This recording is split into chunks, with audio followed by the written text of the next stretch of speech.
Voilà les amis. Na pesi bino el bosombote de partout bozo la nanga na minute oyo. Moi c'est Raïs GBN Kibulo Anganji, président Sénat de Gaulois vaccinés, base solide à TikTok. Et on est des fanatiques de Ferregola, bien évidemment. Alors pour commencer, Toye Libino vraie version, il y a report, il y a concert Oyo, et qui prévu Ferregola le padre Abeta, na Gabon, na Libreville plus précisément, na Palais des Sports. Alors Toyoka qui va spéculation est belée par rapport, il y a rapport, il y a report. Les autres disent que Ferregola a teki babiété. Bamsusu balobi que Ferregola na Gabon azana batouté. Bamsusu balobi que Ferregola concert ango ezalaki nango yamakiona. Alors tu as une vraie version oyo bogotika la koyoka ngo epai ya mutu mosusu te sauf epai ya Naomi et ya bamona mayele ou soit epai ya Trésor Moscou Global les mignons. Alors pour notre que ne musika te bandeko na ngai biso tozaki sur place toyaki awa na Gabon pour tous travailler ensemble na bandeko na biso na Gabon to mener na bango ensemble promotion pour la réussite, il y a événement qui prévu le 27 décembre na Palais des Sports. Alors, comme on a vu après 2 jours, tout le monde a communiqué na page officielle et artiste, disons que concert Nabiso le 27 décembre, ils allaient reporter. Ils allaient reporter pour la date ultérieure et bah Biso date prévue ou bah Biso date oyo tokobeta prochainement demain, bah ça on va pour parler. Alors, cause nini o esali que concert na biso ezala reporté. Bande ko na ngai na kokende musika te na yeli bino ba preuve à l'appui. Bino moko elongo na ngai totala pona nini Ferregola concert wana ezalaki ekomi reporté. Bande ko na ngai na kozala penza musika mingi te na kokende musika mingi te po biso to abatwa buka mona buka kokela kinoki na bonzambe par rapport batula mpaka ba mona mpeleve le mpeleve lokola bolingi bomona yango. Je vous dis tolanda biso surtout ce qui s'est passé, ce qui s'est réellement passé par rapport il y a report, il y a concert na biso ko ezaki prévu et betama na Palais des Sports na Libreville awa na Gabon. Bande ko na ngai biso surtout tozala vraiment attentif tolanda et l'eau que ça dit que concerne Abisso Ezala reporté. Tolanda. Nous sommes en direct de Libreville, comme vous savez la famille ici, c'est le palais des sports de Libreville, là où devrait se tenir le concert des artistes Michel Ferregola. Et ce concert a été reporté pour les raisons qu'on avait évoquées dans les communiqués que vous avez tous lus. Et le cas de communiqué d'ailleurs fait la polémique sur la toile. Alors aujourd'hui on était vraiment déterminés à se présenter ici devant le palais de sport justement pour savoir, puisque aujourd'hui il y a un concert qui se dit le concert de Oiseau Rare. Mais déjà il faut signaler que ce n'est pas un concert pour le cachet privé, c'est un concert, c'est un festival. Donc Oiseau Rare va devoir jouer ici avec d'autres jeunes talents pour le compte de ce festival. Alors c'était vraiment important pour nous de savoir est-ce que le raison évoqué par l'équipe de production était vraiment le vrai réseau qui ont conduit au report de ces concerts. Et bien évidemment on a essayé de demander aux gardes, aux sécurités qui sont ici et ils nous ont confirmé bel et bien que le raison évoqué était vraiment de vraies raisons. Donc pour Oiseau Rare on a pu louer les scripts portables pour permettre à ce que le concert puisse quand même se jouer. Et aussi il faut signaler que le public de Oiseau Rare n'est pas comme celui des Papers en fait. Oiseau Rare n'est qu'un jeune talent évrant ici au Gabon et il est beaucoup plus aimé par le jeune. Donc c'est-à-dire que si on peut peut-être le comparer à nos musiciens congolais, il est comparable à Gez Mawete, Inos Bi, Samarine et tout. Donc c'est un musicien de cette tremplin-là. Donc le public des Oiseaux Rares n'est pas comme celui de Pape Hervé. Donc voilà la raison pour laquelle nous on était vraiment venus palper du doigt nous-mêmes savoir est-ce que le concert de papa avait été reporté pour des raisons logistiques et nous avons eu la réponse. Je ne sais pas, président Raïs, sur dans Maloba Golobana Bagola, au Bazo Ladaï. Ok, moi je vais parler à Lingala pour que je sois un peu clair. Donc, Toyaki a ou Apona Goya, à la place pour le pas de faire Gola Fala Beta. Mais tu vois quand même le message que va reporter concernant la suite à des fois à la climatisation. Donc, tout ce qui était logistique, c'est aussi battu. Mais tu vas me tourner la question comment est-ce que faire Gola va reporter et que ça, l'ango est au bête sous concert. Concert aux bêtes à un maman dans le lobby, et ça, moi, en Mboka na bango. Adam Kabachocho, celui qui lobby comparé na ba message faire Mboka, et ça le rôle à gaz Mawete, Basamarino, donc ça va genre moko ya bongo, ça musique ya ba jeune. Donc split et la c'est pas grave, mais bango le roi bazar bon ba jeune ba lukima ba loué ba split debout. Ouais, vous savez, moi, le ba Gaulois, ne vous en faites pas, raison au basali report, et ça vraiment raison valable, artiste à vos bêtes à tremper à faire, bâton du sabato, et que climatisation est salatée. Surtout que les va prendre part dans le concert, ce sont d'ailleurs qui avaient demandé à ce que a prix à billet et qu'elle a un peu revu à la hausse, surtout pour la VIP, pour permettre à Barouba soit place. Donc, avec cette condition, il y a des difficiles. Non, il y a des difficiles, voilà. Parce que les officiels ont la place où ils sont non climatisés, et il y a la propreté. Donc pour ces les Gaulois, bon dans la calme, mais Mamoula Kitoko, Tolia le 4 avril 2026, dans Accor Arena, papa il va donner sa vie sur la Bilora Golia. Lorsqu'il y aura une date fixée pour le Gabon, nous tous, nous allons nous là. Nous allons toujours nous sommes habillés à Accor Arena. Papa Hervé, on est ensemble, on t'aime bien. Merci.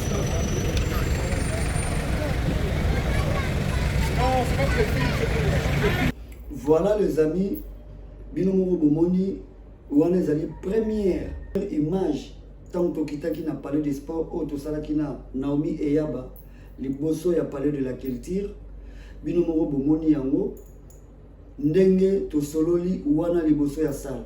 Et je vais encore aller plus loin. Avant tout ça, moi, et Naomi Eyaba, les Bosso a parlé de la culture, on a eu à poser des questions. Na ba agent en sécurité oyo basala ki sécurité soit disant ya musicien moko ya moko na bango linga beta ba agent en sécurité na bango tozoki mo moment moko ya muke ya kosolola na bango na Naomi Eyaba. Je vous laisse aussi ce petit temps bolanda oyo ezala ki réponse ya sécurité bandeko na ngai tolanda. En fait, je suis en train de poser la question, parce qu'il y avait le concert de l'artiste Ferrego qui devrait normalement se jouer ici le 27, le samedi prochain. Mais le concert a été reporté, on a dit qu'il y a un problème de climatisation, il y a un problème de lumière et tout. Maintenant, la question qu'on se pose, comment est-ce que Oazora va jouer avec toutes ces conditions?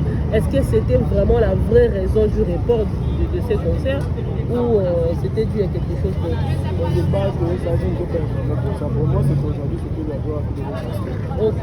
Vu qu'il y a des problèmes de climatisation, je pense qu'ils ont plus de climatisation portable. Ils ont eu à mettre ça là-bas. Non, mais il y a vraiment un problème de climatisation. Oui. Ok. D'accord, merci. Il y a un problème de lumière aussi. Mais pour l'Ozora, ils ont pu quand même trouver la solution pour les solutions pour les climatisations. Ok. Merci. Je crois que Bino Nostu Bolandi Yango Bomoni Boyoki Bino Moko réponse et agent de sécurité. Nenga répondre qui biso na ba question autotuna qui est pour na toye ba réalité. Il y a Oezai Koleka na rapport il y a concert na biso il y a Gabon à Paris na salle na bango monene wana oyo babengi parler du sport. Voilà. Alors les amis, na kokende vraiment musika mingi te ngana ye pièce contre pièce. Tant que ça bango ke Ferrego là abundaka la mutute asala course na mutute azalaka ya mukolo bukansaka za lokuta. Et maintenant là bozo zwa sikoyo vraie cause ya report. Balobaki ke ba report wana balobaki ke ezali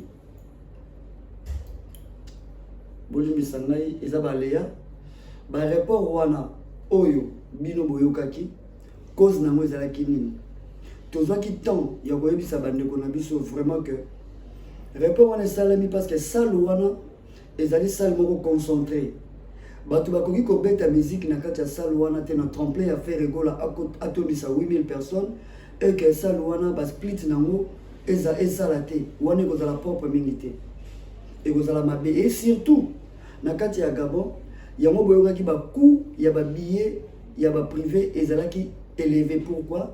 Parce que ba officiel ya Gabon bango nyonso to ba zoki ba billet na bango donc en bonne et due forme, mais ezalaki engaki ezalaki to côté ba kende ko assister na concert na tremplin à faire rigola na salle oyo et kozala l'étouffement en plus chaleur ba split ezo salate et tolandi quand même ba te belé ba lobi lokuta split ezo sala faire rigola te kaki ba billet faire rigola ba yebi na Gabon te. Maintenant là pièce contre pièce moi-même na koti na kati ya salle ya Paris de parler de sport na bango na koti na kati na miki ko faire sillonner caméra na biso peto ke tina place oyo ba split na bango ba louer pour le kobetisa musicien ya mboka na bango musique nazo la sabino bino mo bokolanda yango na bilili ndenge ba kendaki ba louer ba split ba ye ba che yango wana basali batio na bango ba prolonger batio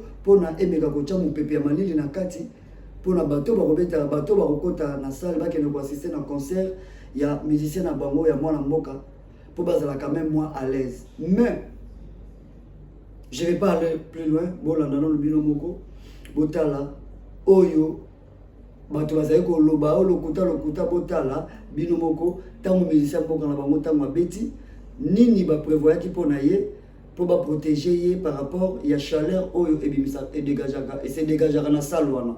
En tout cas na pesi bino temps vous mabolanda oyo ezali problématique, il y a rapport, il y a concert, il y a fait rigola. Je vous laisse le temps de suivre avec moi ensemble. Allons-y.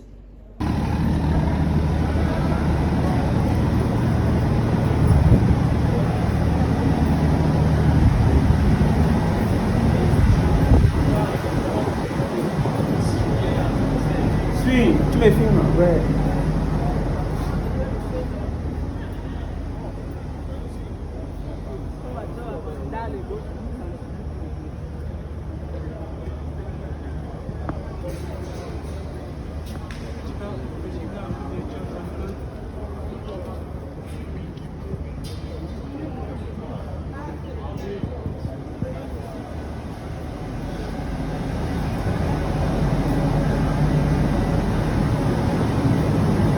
Voilà les amis, bino moko bomoni nenge batie ba split, bomoni nenge ba lekisi batio na bango. Alors les amis, nazolo bana esengo, c'est parce que oyo bango balobaki pona biso ezaki ya moté.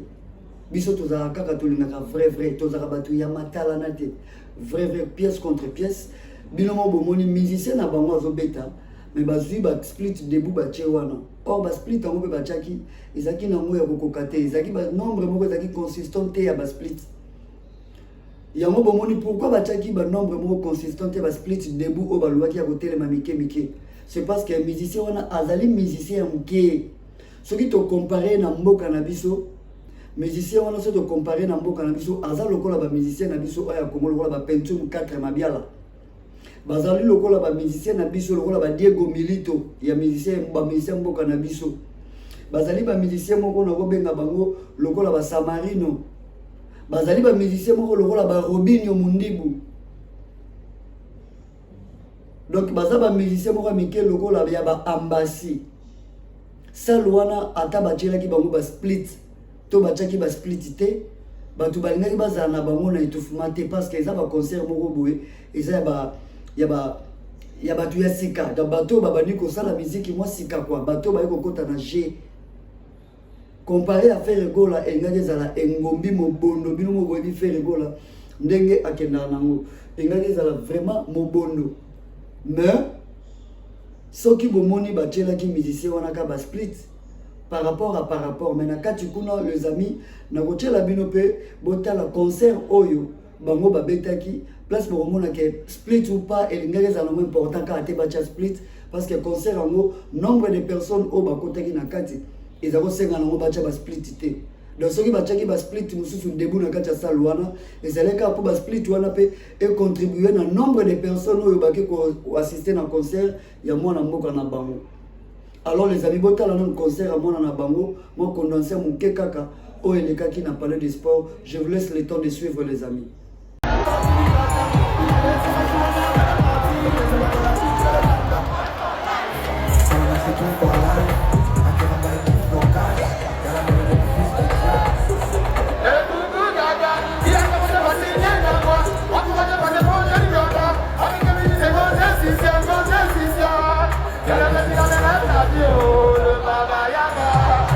Merci le Gaulois, j'espère que Bino Moro Bomoni. Bomoni concerne moi et Nekonabiso Oyo Azali Gabonais à Betaki. Est-ce que Bino Moro moi parti au Botali? Est-ce que Ezoko nécessité? Bah split, il y a ça, l'union c'est ça là. Même pas. À ta ventilateur n'a pas d'importance à retirer un mot exact parce que Nakatikuna, espace Ezala qui tellement Moutunion soit à l'aise, Moutoumora pour un problème. Il y a étouffement, oh bateau babel la plus ming babel na bango asthme bateau asthme ata koti na ekuna akozala na problème moko ata soko moke te pona débat oyo ya bateau bazoya na ba discours moko machiavélique ba discours moko donc inapproprié koloba ke faire gola atekaki ba biete. Je vous assure les amis, j'espère que vous moni vérité peut vous comprendre ce qui s'est passé par rapport à rapport à concert Nabiso.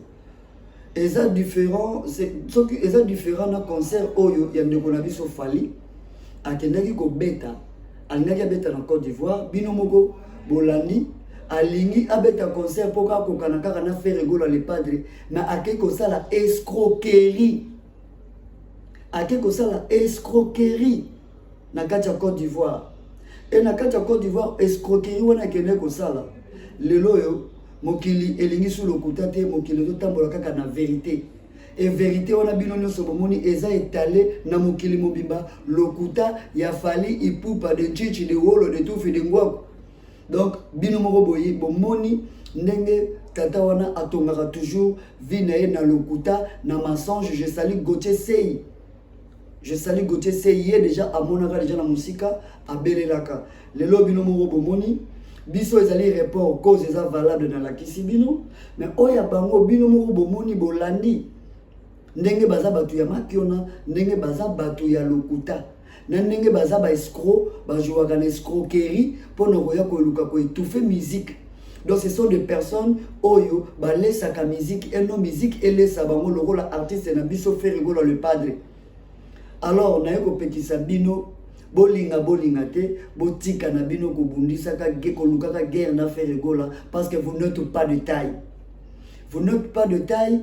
Moi j'ai été conseiller na camarade na ngai moko Cisco Henriette Solange Teku nande ko na ngai ya page Congo Lumière nande ko na ngai ya page mususu fils aîné le Gaulois ba yebisa ngo déjà président avec tout le respect ndeko na biso wana oyo afali de chichi de wolo de tout fi de ngwaku azali mutu ya matala na nyonso asala kezalaka lokuta lelo yo mokili mobimba ba comprendre ndenge azali escroc akoki ko keni na Côte d'Ivoire siko te po ba ko kangaye ba ko chai ba ko menoter parce que aza escroc akomi ko kosa mokili mobimba. Mais oya biso ba Gaulois, j'espère que bino moko na uti ko laksa bino vraie raison concert ya mwana mboka na bango bomoni bino moko ndenge bate ba split debout bate batio pour na ko luka ko meka ko aérer salle. Alors bobima na monde de spéculation, bobima na monde de spéculation mutu moko ko sabino lisusu te vérité ya mwana Sénat de Gaulois musala otoki ko sala na Gabon ata to beti concert en sikoyo ata to beti concert te. Je crois que mission ya Sénat de Gaulois na kati ya Gabon eza réussite toyaki to meki ko sala promotion na bandeko na biso la promotion na biso pe esimi to komi na moment moko to la concert ba ko reposer concert cause eza vraiment juste valable vérifiable. Ce n'est pas pour rien, je vous ai bondi ba preuve oyo pour vous comprendre que oyo bozoyoka eza lokuta vraie version originale yango na yoti kopé sabino virus eza détecté bakangi escroc azoya kolesa miziki na kimoyibi kombo na ye fali ipupa de chichi de wolo de tout fait de ngwako na pesi bino vraiment bambote bele place boali Gauloises et Gauloises, Gauloises et Gauloises avertis, Gauloises et Gauloises intègres comme maman Bernice Mbumbu, comme maman Madi M, comme maman Glodada 21 Bobo Sanate. Il y a une seule date, un seul rendez-vous pour l'instant. ezali Accor Arena. To continuer kosomba babillet. Je ne manquerai pas de féliciter NK de Bundes, ma sœur, petite sœur en amour ya palais, na musala o azosala, musala ba géante, ya ba battante pour la réussite ya concert ya Ferregola où ils allaient prévu le 4 avril 2026 na Accor Arena, plus précisément à Paris. Merci à lui, bravo, courage encore la musala azosala, NK de Bundes et Kendara Nengwana. Et je remercie tous les panélistes de TikTok. Na musala malamu oyo bino bozo sala pour la réussite ya ba événement na biso oyo et zo leka na niveau ya mikili ya poto na Paris. Je salue tout le monde. Na pesi mbote na ba sénateur nyonso ya TikTok. Na pesi mbote na ba sénateur nyonso ya YouTube, na pesi mbote na ba sénateur nyonso ya Gabon, à l'occurrence na moni Mama Harmonie 21. Na pesi bambote belé, Papa Pierre Voussi na pesi bambote belé, na pesi mbote na ngai susu ebele na Maître Chembo, hein, le manager le plus assurant, le manager le plus compétent qui a le secret de partage. Na pesi bambote belé et puis na pesi Fly Mukendi Aristote, mon sponsor officiel, le sponsor officiel du Sénat de Gola vacciné, le sponsor officiel de Raïs GBN Kiboulou Ngandi. Fly Mukendi Aristote, je te salue et je salue Papa Alex américain, sans oublier la fille irlandaise et mon bébé du cœur, Ngalasa Lolé. Bye.